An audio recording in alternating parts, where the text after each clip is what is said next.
जवाहरलाल नेहरू एक ऐसी शख्सियत है जिनके बारे में बहुत कुछ कहा गया है, बहुत कुछ लिखा गया है, पर बहुत सारे लोगों ने मुझे ये कहा कि उनके बारे में कोई वीडियो या कोई आर्टिकल बनाओ। So welcome back to the knowledge of history channel and this channel and all scripts are owned by Hitesh Giri Gosai. तो चलिए वीडियो को शुरू करते हैं।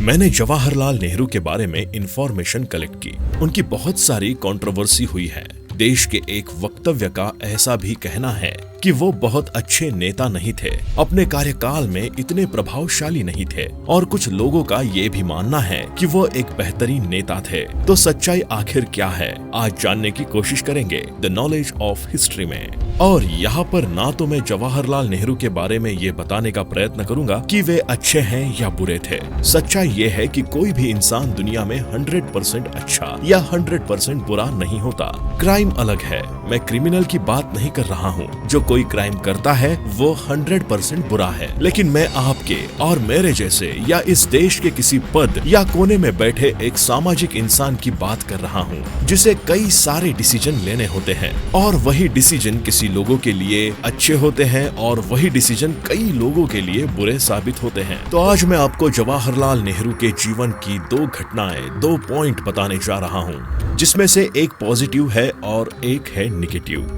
और दोस्तों, मेरी आपसे गुजारिश है, इस वीडियो को जब तक आप पूरा नहीं देख लेते मुझे कोई कमेंट, कोई लाइक, कोई डिसलाइक नहीं चाहिए, क्योंकि जब तक कि इसे आप पूरा नहीं देखेंगे समझ ही नहीं पाएंगे कि मैं क्या कह रहा हूँ। तो शुरुआत करते हैं जवाहरलाल नेहरू के पॉजिटिव फैक्टर से। तो सन है 1951 का। इंडिया में पहली बार चुनाव हो रहे थे, इसीलिए लोकसभा और विधानसभा दोनों चुनाव एक साथ लड़े जा रहे थे, और इसीलिए कांग्रेस की ओर से जवाहरलाल नेहरू ने पूरे देश में लगभग 40,000 किलोमीटर तक घूम घूम के रैलियां की थी। और इन्हीं रैलियों के दौरान जवाहरलाल नेहरू मध्य प्रदेश के चुरहट विस्तार में पहुंचते हैं, जहां पे एक राय बहादुर और चुरहट कहे जाने वाले शख्स के लिए वोटों की अपील करते हैं। राय बहादुर या राव साहब चुरहट कहे जाने वाले इस शख्स का नाम था शिव बहादुर सिंह। पंडित नेहरू ने उस रैली से सुरखट विस्तार में शिव बहादुर के लिए वोट मांगे, यानी उनके कांग्रेस के एक उम्मीदवार के लिए वोटों की अपील की। उसके बाद जैसे ही पंडित नेहरू जी सभा को संबोधित करने के लिए नीचे उतरे, उन्हें अपना एक अंगज शख्स मिला, और उन्होंने पंडित नेहरू जी को कहा कि आप ये क्या कर रहे हैं पंडित जी। पंडित जी ने कहा कि आप साफ साफ बताइए, आप बताना क्या चाहते हैं। और उन्होंने कहा कि शिव बहादुर सिंह पर कई मुकदमे दर्ज हैं, और फिलहाल ही कुछ महीने पहले, कुछ समय पहले उन पर रिश्वतखोरी का आरोप लगा है, और उस इंसान के लिए आप यहाँ पर वोट मांगने के लिए आए हैं। पंडित नेहरू तुरंत वापस मंच पर जाते हैं और वहाँ जाकर लोगों को संबोधित करते हैं। कुछ लोग खड़े हुए थे, कुछ लोग बैठे थे। उस कश्मकश में लोगों को बैठने का अनुरोध करते हैं और कहते हैं कि शिव बहादुर को, यानी कि कांग्रेस के इस विस्तार के उम्मीदवार को आप वोट मत करना। मुझे पता नहीं था कि इसके ऊपर मुकदमा दर्ज है, और अब इस वक्त चुनाव का आगाज हो चुका है। मैं नामांकन वापस नहीं ले सकता, इसीलिए यहाँ पर आप कांग्रेस के प्रतिनिधि को नहीं, लेकिन सामने वाले प्रत्याशी को जिताइए। और लोगों ने ठीक वही किया। कांग्रेस के शिव बहादुर सिंह के उम्मीदवार वहाँ पर हारे, और बड़े मतों के साथ समाजवादी पक्ष के जगत बहादुर सिंह नाम के कैंडिडेट वहां पर विजेता घोषित हुए। तो दोस्तों, इस घटना के बाद आपको क्या लगता है, जवाहरलाल नेहरू एक कैसे इंसान थे? बहुत अच्छे इंसान थे ना? अब दोस्तों, उनका निगेटिव पॉइंट भी सुनिए।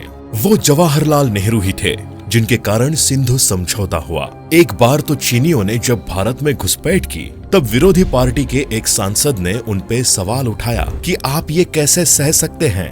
तब जवाहरलाल ने जवाब दिया कि अरे, वहाँ बर्फ में उगता ही क्या है, ले जाने दो। संसद की ये रिकॉर्डिंग आज भी संग्रहित है, और नेहरू जी ने ही सुभाष चंद्र बोस के पड़ताल के लिए उस वक्त मांग उठी थी, तो उन्होंने चुप्पी साधी थी। नेहरू जी से भी कई सारी ऐसी भूलें हुई हैं भूतकाल में, जिनके परिणाम हम आज भी भुगत रहे हैं। तो दोस्तों, यहाँ पर सिंपल सी बात ये है कि मैं उनके जीवन के 2 पहलू को दिखाना चाह रहा था, और ये एक एग्जाम्पल सेट किया है मैंने, और वो एग्जाम्पल हम सब पर लगता है। आप पर, मुझ पर, किसी पर भी हम सब पर। दोस्तों यहाँ पर मैं एक ही बात कहना चाहता हूँ कि कोई इंसान अच्छा है या बुरा, उससे हम कैसे जानेंगे कि ये अच्छा है या बुरा है। मान लीजिए कोई कंपनी का मैनेजर है, अपनी एम्प्लॉय को बहुत ही अच्छा लगता है, उसे टाइम पर तनख्वाह देता है, बहुत ही हेल्पफुल रहता है, तो वो एम्प्लॉय के लिए बहुत अच्छा है। और अपनी फैमिली के लिए वही इंसान मान लीजिए बुरा है, तो वो अपने एम्प्लॉयर्स के लिए बहुत अच्छा होगा लेकिन फैमिली के लिए बुरा होता है।